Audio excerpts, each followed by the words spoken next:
కోనసీమ జిల్లాలో విషాదం చోటు చేసుకుంది. ముమ్మిడివరం మండలం కమినిలంక వద్ద గోదావరిలో స్నానానికి వెళ్లిన 8 మంది యువకులు గల్లంతయ్యారు. ఓ శుభకార్యానికి విచ్చేసిన యువకులు సేద తీరి గోదావరిలో స్నానం చేస్తూ ప్రమాదవశాత్తు లోతులోకి వెళ్లారు. ఒకరిని రక్షించేందుకు మిగిలిన వారు కూడా ఒక్కొక్కరుగా లోతులోకి వెళ్లడంతో మొత్తం 8 మంది గల్లంతయ్యారు. విపత్తు నిర్వహణ సిబ్బంది గల్లంతైన వారి కోసం గాలింపు చర్యలు చేపట్టారు. ఈ సంఘటనతో కమినిలంక ప్రాంతంలో తీవ్ర విషాదం నెలకొంది. కనిపించట్లేదు మొత్తాన్ని ఎండి మన గౌతమి రివర్ ఒడ్డున సేరులంక గ్రామం ఒడ్డున ఫ్యూ యంగ్స్టర్స్ వాళ్ళొక ఫ్రెండ్ ఒక సిస్టర్ హాఫ్ సారీ ఫంక్షన్కి వచ్చారు.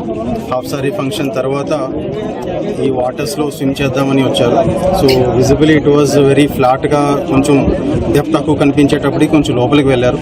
బట్ ఇట్ వాజ్ లైక్ అప్పటికి హై టైడ్ రావడంతో అందరూ కూడా లైక్ ఒకరు ఫస్ట్ ఇనిషియల్గా ఒకరు డ్రౌన్ అయ్యారు. ఆయన్ని సేవ్ చేయడం కోసం తర్వాత మరి ముగ్గురు, వాళ్ళని సేవ్ చేయడం కోసం మరొక ఇద్దరు వెళ్ళేటప్పటికి అందరూ కూడా unfortunately everybody all the 6 persons and దాని తర్వాత ఇంకో 2 persons కూడా ఈ డ్రౌన్ అయ్యారు. సో వీళ్ళ కోసం సర్చ్ ఆపరేషన్స్ అనేది మనం కండక్ట్ చేయడం జరుగుతూ ఉన్నది.